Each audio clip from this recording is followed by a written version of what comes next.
The thing about being human at Kepler Combat Academy is that everyone treats you like a houseplant that accidentally wandered into a weapons convention. Cute. Fragile. Definitely going to die if left unattended. Kessa Vance had heard every version of the joke by now. Soft skin. Bag of water. The species that needs a jacket when it's 60 degrees out. She'd stopped rolling her eyes around week 3, mostly because her neck got tired. She sat in the mess hall picking at something that was allegedly protein, listening to a table of Threxian cadets debate, loudly, and in basic, specifically so she'd hear, whether humans could even survive a light stiff breeze. I saw one faint from a paper cut, said the Threxian with the neck ridges, whose name Kessa had decided not to bother learning. That was during finals week, Kessa said without looking up. I was tired, not dying. There's a difference. You'd know if you slept more than 4 hours a cycle.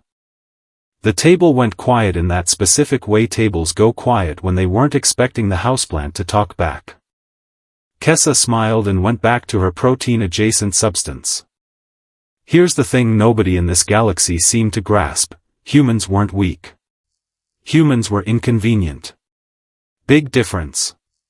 You could out-armor us, out-claw us, out-everything us on paper, and somehow we'd still show up to the fight anyway, because quitting had never once occurred to our entire species as a viable strategy. Evolution basically forged us in a furnace of, well, that thing over there wants to eat me, guess I'm sprinting now, and it turns out that kind of pressure builds character. Or at least stubbornness. Same thing, really. Kessa had washed out of 2 combat rotations already, not from losing, from underestimation, which was somehow worse. Instructors kept pairing her against lightweight opponents for safety, like she was a rescue dog that might bite if startled. She hadn't come to Kepler to be coddled. She'd come to prove a point, and the galaxy kept refusing to let her make it. That was about to change. Draventhkal took up 2 seats and most of the emotional oxygen in any room he entered. 7 feet of dense, muscled, silver-plated Krizai pride, undefeated across 19 sanctioned matches, and roughly as humble as a supernova. He was, by every measurable academy statistic, the best combatant Kepler had produced in a decade. He was also, personally, extremely tired of hearing rumors that some human girl had nearly beaten a Vantori upperclassman in an unsanctioned sparring match last month. Nearly wasn't a word Draventh respected. Nearly was for people who were about to lose properly. He found Kessa outside the training hall, flanked by 2 of his usual entourage, and did the thing predators do when they've never actually been hunted before. He loomed. "You're the human," he said, like an accusation. Wow. And here I thought I'd blend right in. Kessa didn't look up from readying her boot. Big fan of the announcement voice, by the way. Very dramatic. You practice that? A ripple of laughter went through the hallway, mostly at Draventha's expense, which he clearly hadn't expected and definitely didn't appreciate. "I'm challenging you," he said. "Combat floor. Tomorrow. Full Academy will be watching." Kessa finally stood up, and even at her considerably less than 7 feet height, she managed to look entirely unbothered, which somehow annoyed him more than actual resistance would have. "Sure," she said. "Sounds fun. I'll even wear my good boots." "You understand what you're agreeing to?" "I understand you've got main character energy and a scheduling problem," she said. "Yeah, I'm in. Try not to cry when it's over, the acoustics in that arena are brutal, everyone will hear it." She walked off before he could formulate a response, which was, frankly, the most satisfying part of her whole day. By the next morning, betting pools had exploded across 6 different species comm channels. The odds were, to put it generously, insulting. Something like 40 to 1 in Draventha's favor, and Kessa was fairly sure at least a few of those bets were people wagering on how many seconds she'd survive rather than whether she'd win. The combat arena at Kepler was a genuinely gorgeous piece of engineering, a reinforced circular floor rated to withstand plasma discharge, kinetic slams, and apparently every combat style in known space, ringed by stadium seating that could fit the entire cadet population 3 times over. Today it looked full to capacity and then some, hollow drones buzzing overhead to catch every angle for the inevitable social feeds. Kessa stretched near her corner while Instructor Vel, a stern Ophidian who'd never once given her an easy grade, eyed her with something that might have been concern. "You could withdraw," Vel said quietly. "No shame in it. Draventh has broken bones on lesser challenges." "Appreciate the vote of confidence," Kessa said. "Truly inspiring pep talk. 5 stars. I am serious, Cadet. So am I. I'm not withdrawing. If I wanted to spend today doing something safe, I'd have stayed on Earth and taken up competitive knitting." Across the floor, Draventh was already flexing for the drones, soaking in the crowd's energy like it was sunlight, and he was a particularly self-satisfied plant. Someone had literally started a chant of his name. Kessa was fairly sure nobody had ever chanted hers, unless you counted the time a Zanari classmate mispronounced it as an insult by accident. The referee, a floating drone with an unnecessarily formal voice, called them both to the center. "This match is to submission, incapacitation, or ring out," it intoned. "Combatants, prepare." Kessa cracked her knuckles. "Let's get this over with. I've got homework." Draventh actually laughed at that, a big booming sound that echoed off the stadium walls. "You have jokes. I like that. It will make the footage more entertaining." "Oh, absolutely," Kessa said. "Really building suspense for yourself here. Bold strategy." The referee drone chimed. The crowd noise spiked. And the fight began. For the first 30 seconds, everything went exactly the way 40-1 odds suggested it should. Draventh came in fast for something his size, a heavy overhand strike that Kessa barely got her forearms up in time to block, and even blocked, it rattled her teeth and sent her skidding back a full meter. The crowd roared. Someone in the stands actually cheered, "Finish her," in 3 different languages simultaneously, which was, Kessa thought distantly, a genuinely impressive display of cross-cultural unity in bloodlust. He pressed the advantage, a series of powerful, showy strikes clearly meant more for the drones than for actual efficiency, wide sweeping blows, a spinning kick that probably looked incredible in slow-motion replay and left him wide open for a solid 2 seconds. Kessa took a glancing hit to the shoulder that would leave a spectacular bruise, staggered back theatrically, and let him think it hurt more than it did.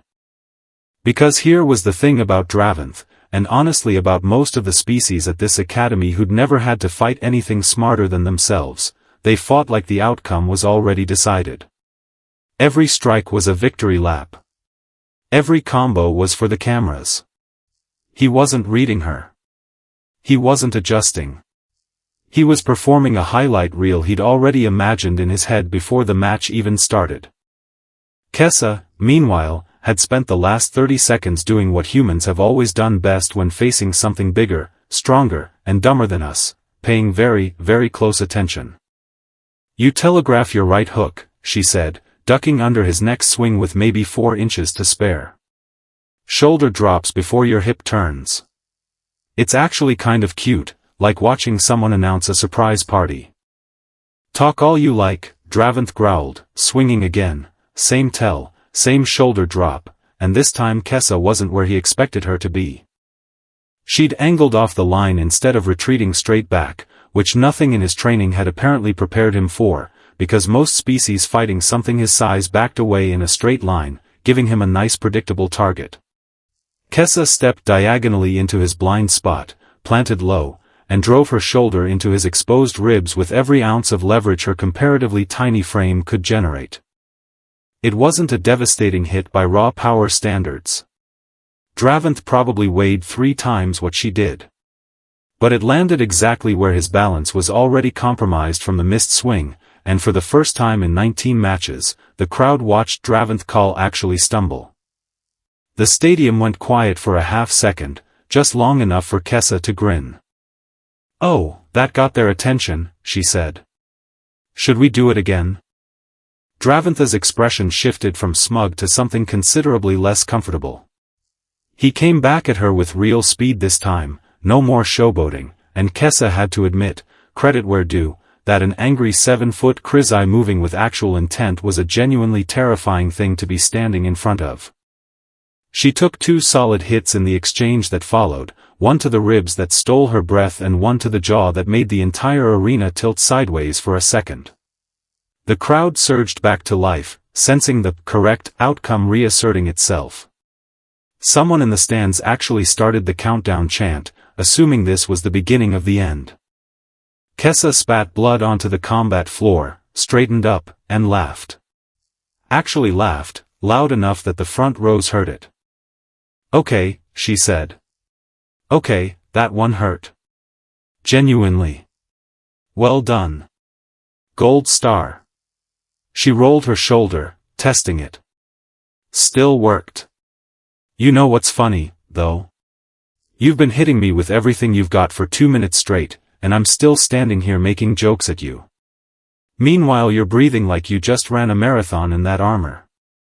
"I am not tired," Dravanth snapped, and the fact that he felt the need to say it out loud told Kessa everything she needed to know. See, that was the part nobody in this galaxy understood about her species, and it wasn't strength, and it wasn't speed, and it definitely wasn't claws or plating or any of the flashy stuff. It was that humans had spent a few 100,000 years getting chased across a hostile planet by things that could kill us in one bite, and somewhere in there we developed an absolutely obnoxious relationship with pain and exhaustion. We didn't stop when it hurt. We stopped when the job was done. Dravanth had trained his whole life to be the strongest thing in any room. Kessa had trained her whole life to be the thing that simply refused to fall down. He came at her again, another heavy strike, and this time she didn't dodge it clean, she let it graze her, absorbed the momentum instead of fighting it, and used the half-second he spent recovering from his own overextended swing to get both hands on his outstretched arm. "Here's a fun fact about human joints," she said, already moving, already committing her whole body weight into the throw before he'd registered what was happening. "We're actually built for grappling things way bigger than us. Ask any wrestling coach. It's basically our whole thing." She dropped her hips, rotated, and used every ounce of leverage physics and 4 years of academy training had given her to redirect his own forward momentum against him, and a creature his size, moving at that speed, with his balance already compromised and his center of gravity yanked completely out from under him, doesn't really have a graceful way to land. Dravanth Kahl hit the reinforced combat floor of Kepler Academy, rated to withstand plasma discharge and kinetic slams from a dozen species stronger than him, hard enough to crack it. And then, because the universe apparently has a sense of humor, hard enough to go through it. The sound was the first thing everyone remembered afterward. Not a crash so much as a deep structural groan, followed by a genuinely spectacular crunch, followed by a cloud of debris and dust billowing up from a very large, very unexpected hole in the middle of the arena floor where a 7-foot undefeated combatant used to be standing. For a solid 3 seconds, nobody in that stadium made a single sound. Thousands of cadets across a dozen species, mid-cheer, mid-bet, mid-recording for the feed, all just froze. Somewhere, a single hollow drone continued its slow, dumb, mechanical circle around the wreckage, apparently the only thing in the building that hadn't registered what had just happened. Kessa stood at the edge of the crater, breathing hard, blood on her lip, dust settling on her shoulders, and looked down into the hole. "You good down there?" she called. A groan echoed up from the debris. Dravanth was alive, mildly humiliated, thoroughly winded, and currently lying in a crater beneath the combat floor of the galaxy's premier military academy, but alive. "I'm going to consider that a yes," Kessa said, and turned to face the crowd. The silence held. Genuinely held, in a way that felt almost solid, like you could reach out and knock on it. Every species that had spent the last hour laughing, betting, chanting for humiliation, now just stared. Somewhere in the upper stands, someone's drink slipped out of their hand and shattered, and the sound was so loud in the quiet that half the arena flinched. Kessa wiped blood off her lip with the back of her hand, looked out at several thousand stunned faces, and delivered the single most important line of her entire academy career. "Anyone else want to underestimate the fragile species today, or are we good?" Nobody answered. Somewhere near the front, the Threxian with the neck ridges quietly closed his mouth, which had been hanging open for a full 10 seconds. Recovery crews pulled Draventh out of the crater with considerably less grace than he'd have preferred, bruised and dusty and staring at Kessa with an expression that had traveled a long way from arrogance and landed somewhere closer to genuine confusion. "How?" he managed. "Leverage, physics, and about 100,000 years of evolutionary spite," Kessa said. "Look it up. It's in the brochure."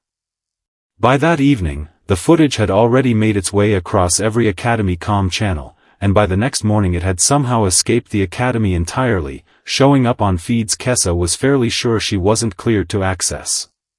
The betting pools that had run 40-1 against her collapsed into chaos and, in at least one recorded instance, actual physical fisticuffs between two Vantori cadets arguing over who owed who what. Instructor Vel found her in the mess hall the next day, studying the same allegedly protein substance with slightly more enthusiasm than usual, given that people had finally stopped staring at her like a novelty. "You broke the combat floor," Vel said. It wasn't quite a question. In my defense, it was structurally compromised already. Very old building. Someone should really look into that. That floor was installed 8 months ago. Then somebody should really look into their contractors. Vel studied her for a long moment, something that might have been the beginning of respect flickering behind those slitted eyes. "The Academy Board wants to review the footage. There's discussion of moving you into the advanced combat rotation." "Took you all long enough," Kessa said, but there wasn't much bite in it. Word traveled fast in a place like Kepler, and faster still once footage was involved. Where cadets had once looked past her in hallways, they now looked directly at her, with an expression somewhere between wariness and reluctant curiosity, the specific look a species gives you right after they've had to update every assumption they held about your entire planet in the space of one afternoon. A Zanari cadet who'd never spoken a word to her actually nodded at her in the corridor. Someone else asked, with genuine scientific interest rather than mockery, whether all humans could do that, or whether Kessa was just built different. "Bit of both," she told them honestly. "We're all built for it. I just happened to be paying attention when it mattered." Draventh, for his part, avoided her for exactly 4 days before finally cornering her again, minus the entourage this time, minus the swagger too. "I want a rematch," he said. "Not a challenge. Almost, unbelievably, a request." Kessa considered him for a moment, then smiled, not the sharp, sarcastic smile from before, but something a little more genuine. "Sure," she said. "But this time, actually try to read me instead of posing for the cameras. Might last longer than 30 seconds. He almost smiled back. Almost.